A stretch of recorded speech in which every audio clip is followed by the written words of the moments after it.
like to call this Hammond Redevelopment Commission meeting to order on this Tuesday night, July 16th.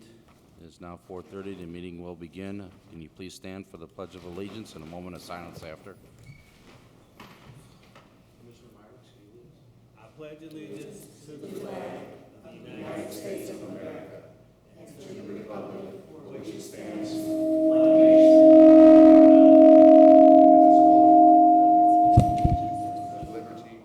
with liberty and justice for all.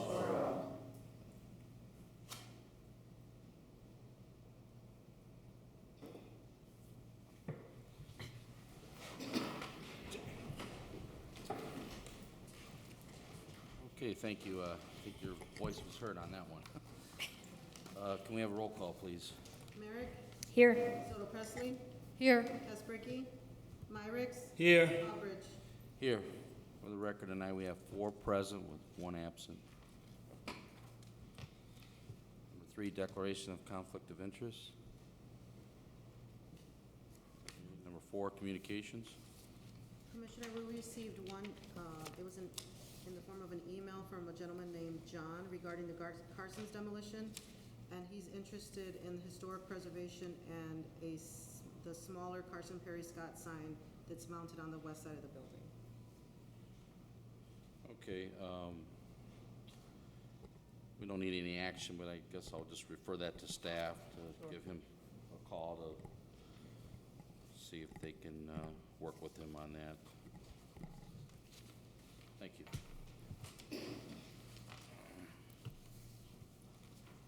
Brings us to number 5, homebound conditional forgivable loan approval. We have 4 applicants. Paulina Campos will no longer be in the program till she finds a new home. And then I added Gwendolyn Moliga. Everyone's here except for Ms. Beatrice Allen, and she's supposed to be on her way. Okay, so Ms. Campos is not going to be in the program? No. Can they come forward? Welcome, everyone. Just take your time, briefly introduce yourself here to the commission, and our great I'm Sandra Bell. I'll ask you a few questions. I'm sorry, I missed your name. What's your name now? Sandra Bell. Sandra Bell. Miss Bell, how did you hear about our program? Word of mouth from the realtor. Okay, may I ask who's your realtor?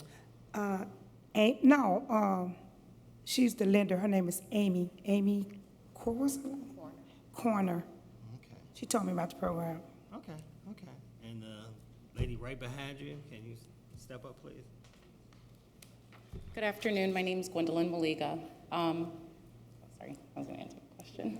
Should I answer the same question? Yeah, you can just, how did you hear about it? I heard about the program through a constituent that lives in Hammond, and I live in Hammond as well. And you're a teacher? Yes, I am. Okay. And last but not least, sir? My name is Jamie Ramos. I found out about it from the fire department, and I'm already a resident, but now I'm going to buy a house instead of rent one, so. Okay, all right. Awesome. Anyone, are you guys all first-time home buyers? Yes. Okay. Anyone else has any questions for the applicants? No. Mr. President, I make a motion for the approval of the homebound conditional forgivable loan program for the applicants that's here, and with the provision that Ms. Beatrice Allen attend a future meeting. Second. Okay, we have a motion and a second for our homebound conditional forgivable loan approval for the applicants that are present with the Long Beatrice Allen attend a future meeting. Can we have a roll call on that, please? Merrick, Yes. Soto Presley, Yes. Kasperky, Myricks, Yes. Albridge. Yes, motion passes 4 yes with 1 absent. Congratulations. Yes, you may be excused. Thank you for coming out. Appreciate you guys. Thank you. Congratulations. Okay, number 6, an approval of amended agreement for Unihome project located at 4313 Clark Avenue. Dennis Radowski from UNI is not here yet, so we just ask that you can take care of some other agenda items, and then we Come back to revisit it. this. Okay. Yes. We will revisit number 6, so we will move forward. Okay, that brings us to number 7. It's an approval of a second amendment to development agreement for Marina District Development LLC. I was asked by staff that we table this. Do we need to make a motion? Yes. I make a motion to table item 7, approval of second amendment to development agreement for Marina District Development LLC. I second that. Okay, we have a motion and a second. Can we have a roll call? Merrick? Yes. Soto Presley? Yes. Kesbricki? Myrick? Yes. Hopperich? Yes. Motion passes on table and 4 yes with 1 absent. Okay, number 8 is an approval to sell real estate known as 474-478 Fayette Street. We were asked by staff also to table this one. So moved. Second. Okay, we have a motion and a second. Can we have a roll call on that? Merrick? Yes. Soto Presley? Yes. Kesbricki? Myrick? Yes. Hopperich? Yes, motion passes 4 yes to table.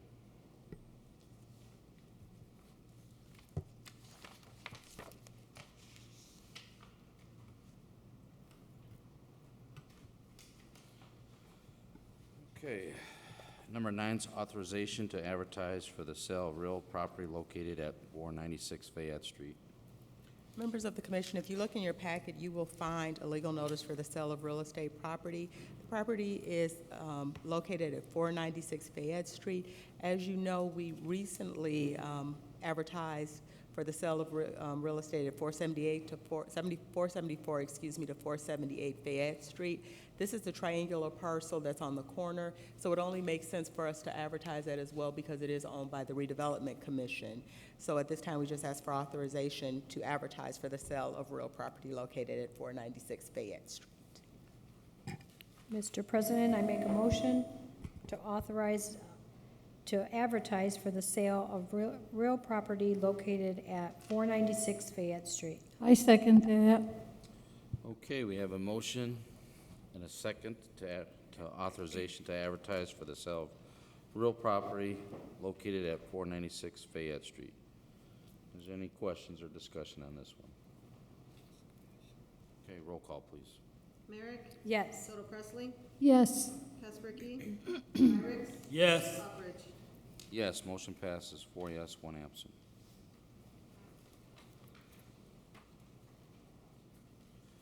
Number 10 is an acceptance of proposals for the sale of real property commonly known as 1345 165th Street.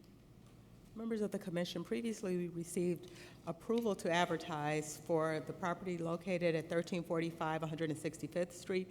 As you will remember, this was a small remnant of property that had been previously used by Lear, and they sold their property to Midwest Metals, so they wanted to purchase that property. It is owned by the Redevelopment Commission, although they had been using it thinking that it was their property. At this time, we were going to open up some of the bids, but I don't believe we've received any bids for it as of now. Okay, so no actions needed on that yet.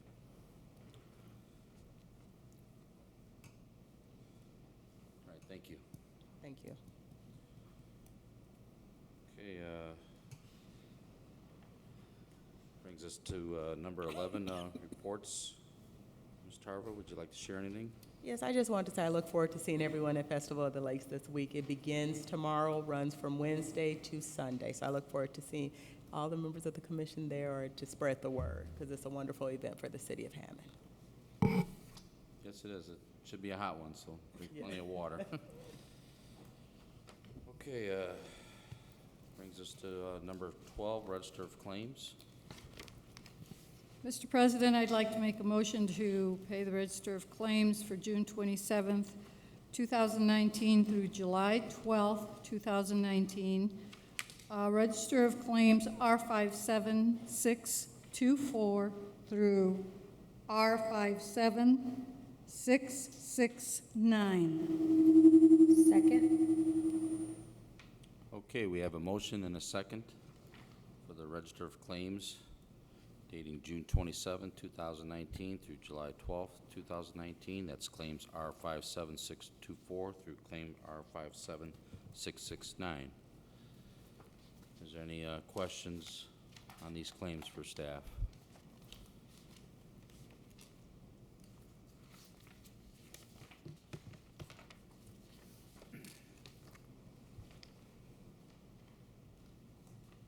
Okay, roll call the claims. Merrick, Yes. Toto Presley, Yes. Espricky, Myrick, Yes. Upridge. Yes, motion passes 4 yes with 1 absent. Okay, looks like we have some new and unfinished business. Yes, Commissioners, we have 4 items for new and unfinished business. The first one should be Dean Budden, the city engineer, regarding the Dowling Park Fields parking lot construction project. Good afternoon, Commissioner and staff and our Venerable Attorney. You have an action before you to approve a contract with Goff Incorporated for the construction of a parking lot lighting, driveways at the city-owned parcel that is adjacent to the Ice Cube. Bids were received by the Board of Public Works and Safety, a design that was prepared by Turinga Engineering. A recommendation was made by Turinga Engineering to award the contract to the low responsive and responsible bidder, that's Goff Incorporated, in the amount of $843,300.35. Yeah, that's the number you have? Okay. And so engineering has reviewed this request. The funding source is the Redevelopment Commission. We, in the engineering department, will assist in managing the construction of the project, along with Nice Engineering, an action that was previously approved by this council. So we would recommend approval of this action. I do believe there's another item that's on the agenda for the change order. Correct. I would like to address that at that time, if that's okay with the president. The change order action? Yeah, well, you can go ahead with that now, Dean. Okay. I mean, and just, It could be useful. So a little bit of a story. I'll try to keep it brief but concise. During the course of bidding, a discrepancy was found in the bid documents that led me to determine that there was an improper calculation in the area in the line item for excavation. It was very apparent to me, casually looking at the plans, that the excavation quantity was underestimated. At that time, it was decided that we would move forward with the bid without a significant change in the excavation quantity, just to get the bids received, because there was a pretty short time frame between the time it was discovered and the time we were going to open the bids. It didn't, because of the timing of the project, we felt like it was inappropriate to cancel or postpone the bid.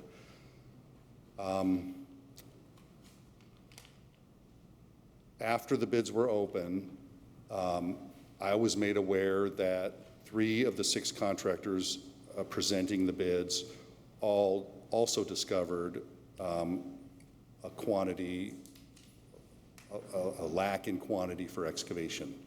So they asked the engineer about it, and the engineer said just bid the quantities that were approved in the bid items. So 3 other so we opened the bids, and I referred my questions to Corporation Counsel Kevin Smith, and he suggested that I call, or he agreed with me that I call all 6 contractors and get their opinion on the excavation quantities. And so 3 of the excavation contractors had in fact determined that they thought that the quantity for excavation was low.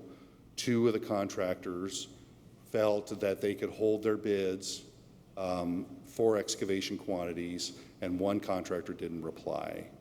I never got a response from one of the contractors.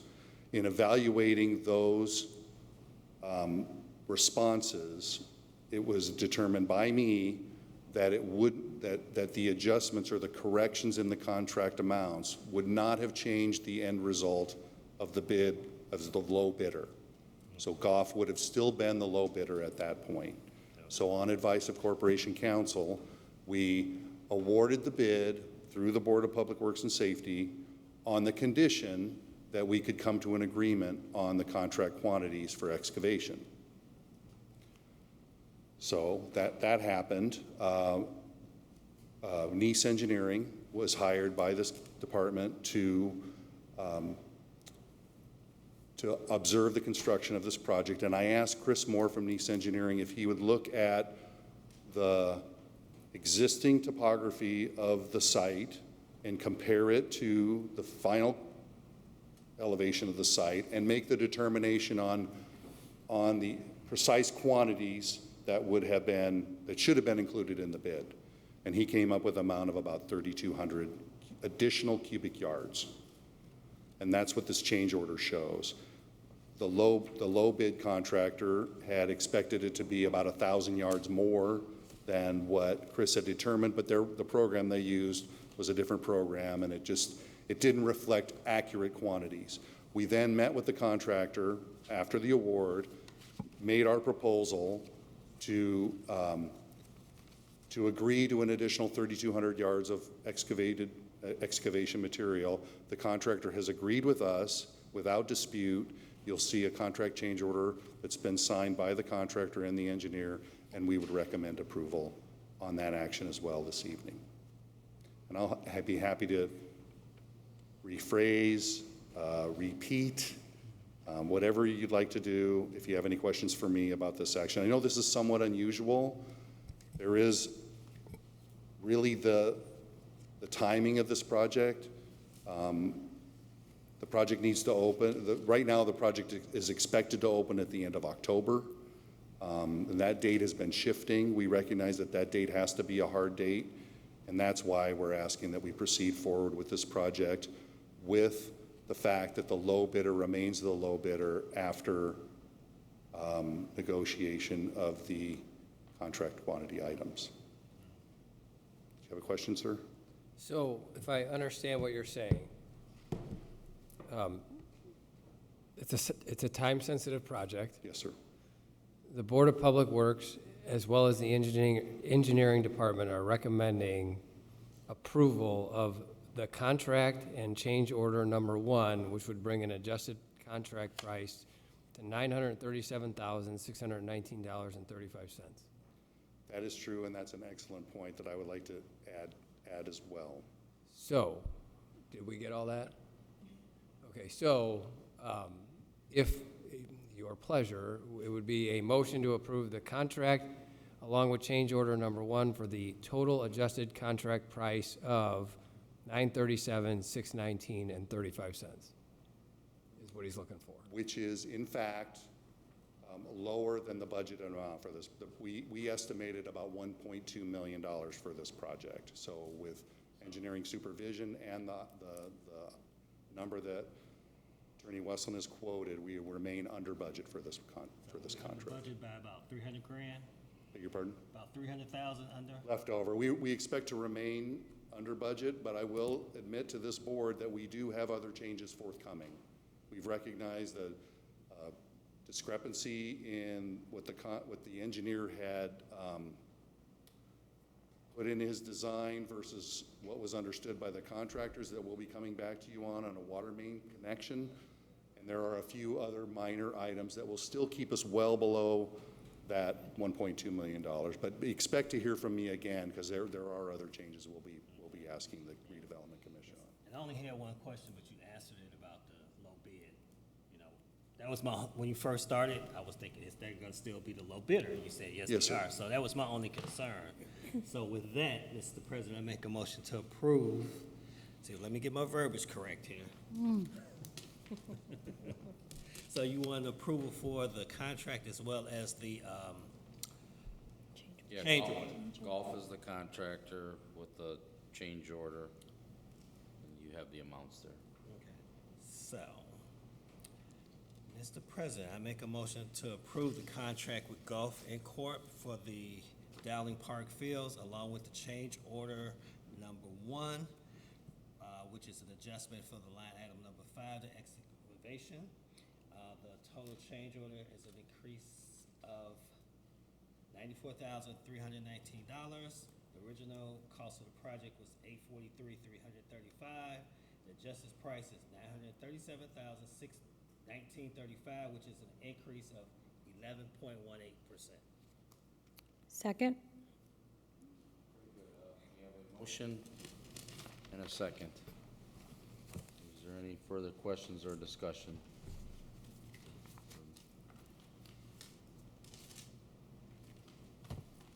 Okay, roll call, please.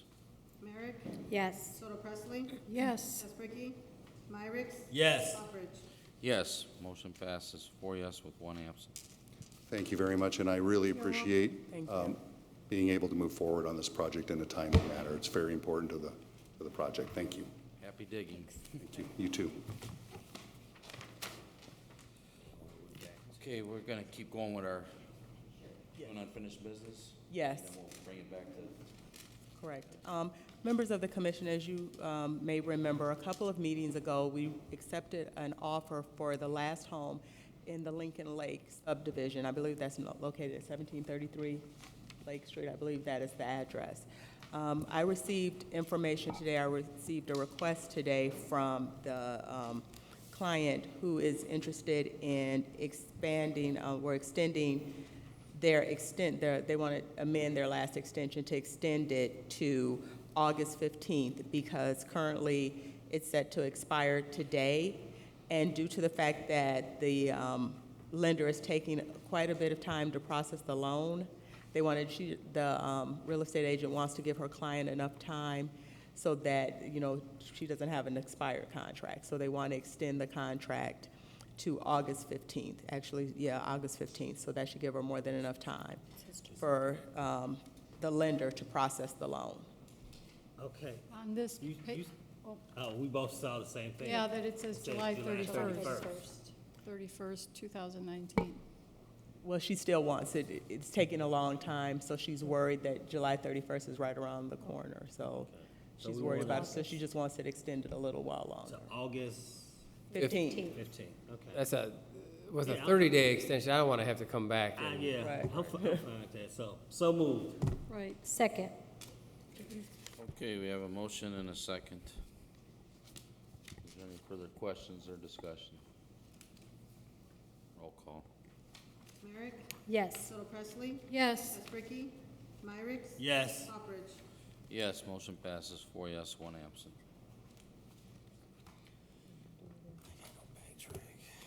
What's the date on that? Set to expire tomorrow. Okay,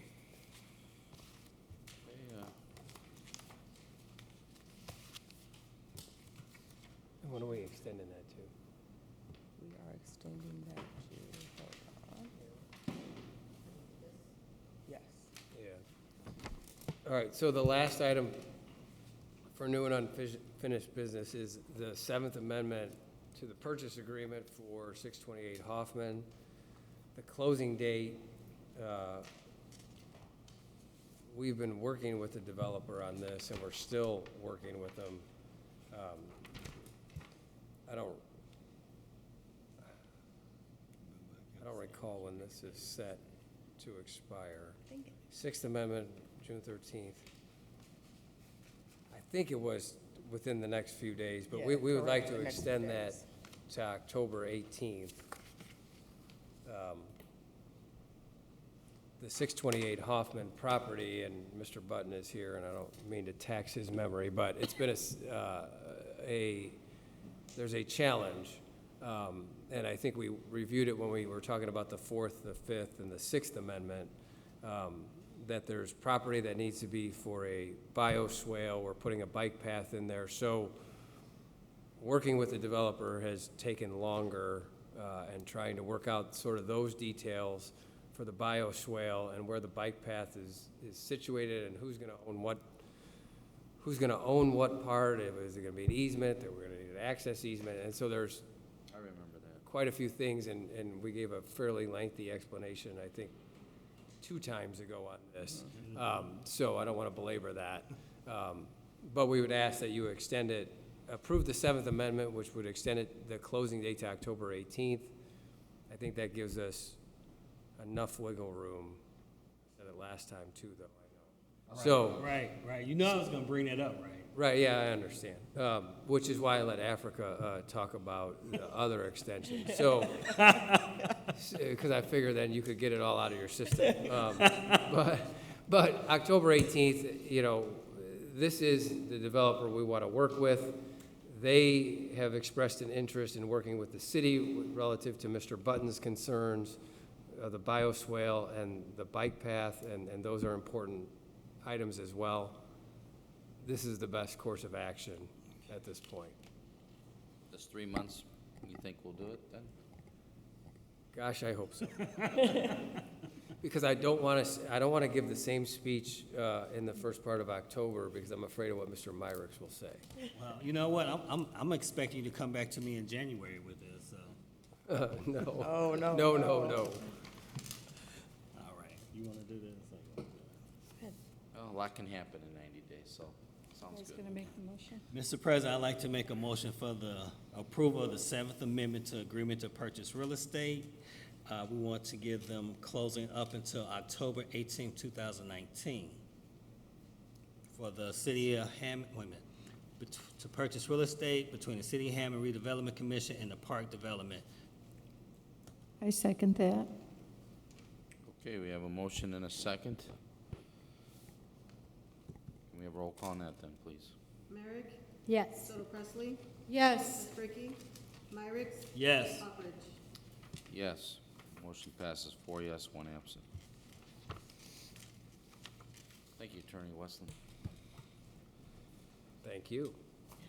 Is there any other items for new and unfinished business? That will conclude the items for new and unfinished business. That brings us back to number 6. We're going to revisit that. We have Dennis Radowski. That's the approval of the amended agreement for a United Home project located at 4313 Park Avenue. Mr. President, members of the commission, I come totally unprepared because I don't have the amendment with me. I was on my way home. Oh, thank you. But my memory is very good. It is very prepared, so I think I could answer any questions for it. What we did in the past is we had an agreement to acquire and rehab property located at 4313 Clark Avenue. In the interim that we had the property inspected for both environmental concerns and for rehab, the market changed. And I had talked to some, informally, to some builders, and they seemed that if we were able to acquire a vacant lot next to the property, that we could build a new house, new construction on the 2 lots if we demolished 4313 Clark. Looking at the cost of the demolition and the rehab, it was going to exceed over $200,000. A new house constructed on both sites. Coincidentally, the 4311 is currently owned by the city of Hammond. I don't think it's owned by the Redevelopment Commission. Correct me if I'm wrong, Africa. I believe it's owned by the city of Hammond. The question would be, or the issue would be, obtaining that property from the city of Hammond, combining it with 4313 and having a lot large enough to build a new house instead of having 2 vacant lots sitting there. A new house constructed roughly $165,000. There would be no environmental issues with the new house, and the demolition of the existing property at 4313. We put out the bid, and I think it came in, the lowest bid came in at $7,500. So we're looking at roughly $172,000 to $180,000 in cost of a new house as opposed to rehabbing an old house for in excess of $200,000. And with the market being what it is, and I'm not a real estate market expert, as Greg may be. But the market is very good in all parts of Hammond, and there is a high demand for homes in Hammond. So chances are, if we built a house for, the $165,000, we're going to come close to recouping that entire cost on the sale of that house. It'll be close. So Dennis, when you take the two properties and combine them, what is the frontage of the two? What is the frontage of the two? Each one is about 30, one's, I think, let's say 37 and a half feet for each. Okay, so you could build a substantial home on that. So what is the square footage of the house that you want to? We're looking at approximately 1,500 square feet. Okay, so is that gonna be a ranch, it's gonna be a buy, it's gonna be? Issues came up as to the design of the house. We were given, I wanted to build a house comparable to maybe a little smaller than the ones that we were planning for Millennium and that we had built in Parish View, bi-levels. But they didn't fit the other houses, the architecture of the other houses in the area.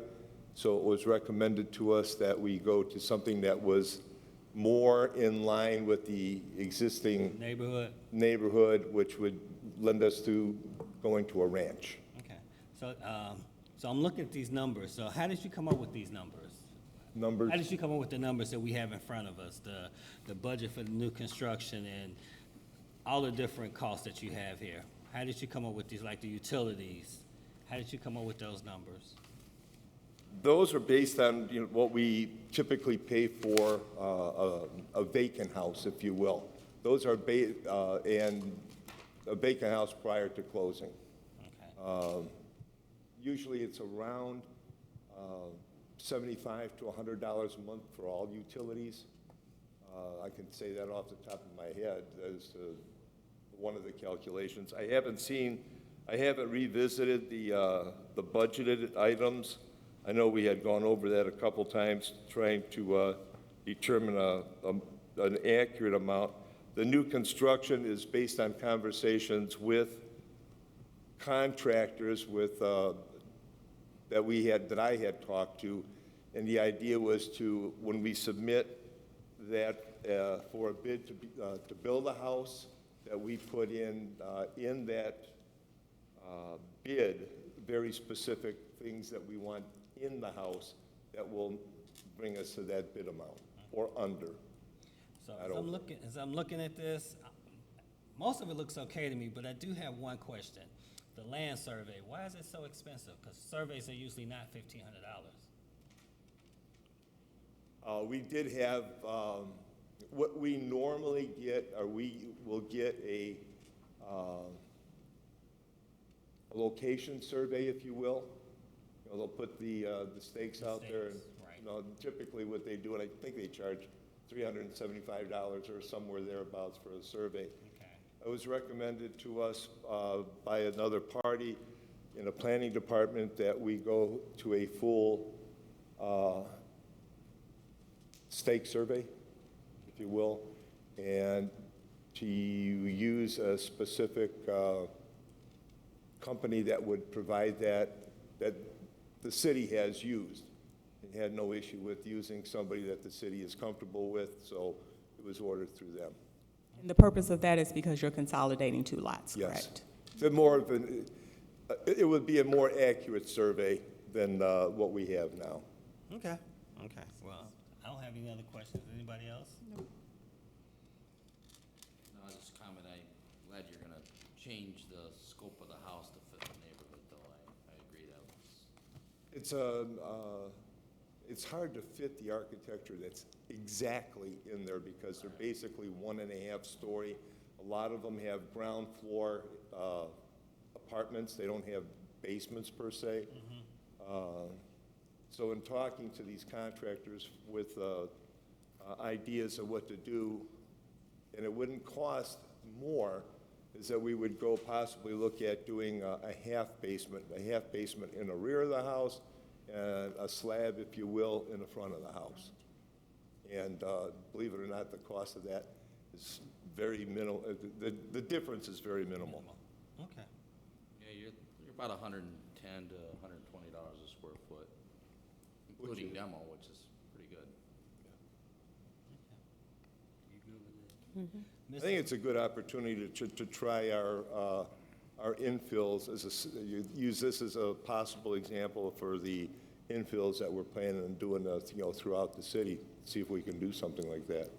Yeah, I mean, I think it's a positive thing, because if you build this property, then it's adjacent, the neighbors will start to do things with their properties, they will stabilize the neighborhood, so it's a good thing. I just had a couple questions with the numbers, and you've answered that. So with that, Mr. President, I make a motion for the approval of the amended agreement for the UNI home project located at 4313 Clark Avenue. Second? Okay, we have a motion and a second for the approval of the amended agreement for United Home Project located at 4313 Clark Avenue. We have a roll call on that, please. Merrick, Yes. Soto Presley, Yes. Casperkey, Myrick, Yes. Albridge.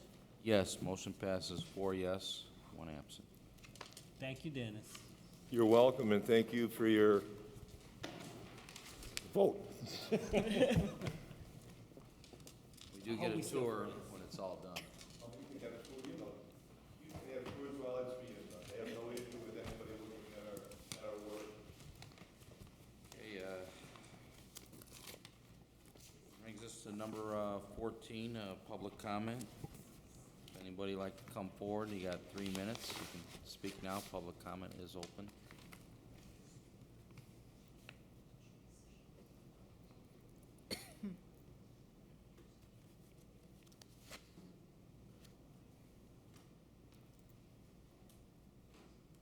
Okay, public comment is closed. Brings us to number 15. Mr. President, before we adjourn, inside our packet was a notice for us about from the Indiana Historical Bureau about the Mount Zion Missionary Baptist Church. Yes. Could you or one of us just read it really quickly so that someone who may be listening or watching us will know about this dedication that's coming up this week? Yeah, we can, You know what, I can read it. it's an announcement, so if somebody by staff or Cynthia would like to read the date, that'd be great, thank you. I just saw it. I can read it. Indiana Historical Bureau, Mount Zion Missionary Baptist Church, State Historical Marker will be dedicated in Hammond, Indiana. A public dedication ceremony for an Indiana State Historical Marker commemorating Mount Zion Missionary Baptist Church is scheduled for Saturday, July 20th, 2019. The marker dedication will begin at 12 p.m. Central Standard Time across the street from the church in its parking lot near 1047 Kenwood Street, Hammond, Indiana, 46320. Parking is available in the lot at Kenwood and Howard Avenue. The text follows for the state marker entitled Mount Zion Missionary MB Church for Missionary Baptist Church. Mount Zion Missionary Baptist Church became a center for religious, political, social, and civic life of Hammond's African American community. Established by black members circa 1919, the small congregation grew under long-serving pastor Reverend William Davis. After years of fundraising, Mount Zion dedicated the church here in 1949, and it continues to serve the community. Reverend Albert R. Burns served from 1945 to 1998 and worked to challenge racial injustice. Under his leadership, the congregation advocated for civil rights, housing, and job opportunities for Hammond's black residents. In 1983, the Mount Zion Housing Authority, a subsidiary of the church, helped open Mount Zion Pleasant View Plaza to provide affordable senior housing. The public is invited to attend the dedication ceremony for this state historical marker that examines the growth of Mount Zion Missionary Baptist Church in Hammond over the last 100 years, and the important role it has played as a religious, social, political, and cultural center for the city's African American community. Church leaders promoted civil rights through its history and helped improve housing opportunities in the city through the establishment of the Mount Zion Pleasant View Plaza. This is the 11th state historical marker to be installed in Lake County, and the second this year. A third marker will be installed in the county later this fall to commemorate City Church in Gary. For a listing of the markers in the lead, it provides a website. State historical markers commemorate significant individuals, organizations, places, and events in Indiana history. These markers help communities throughout the state promote, preserve, and present their history for their education and enjoyment of residents and tourists of all ages. For over 100 years, the Indiana Historical Bureau has been marking Indiana history.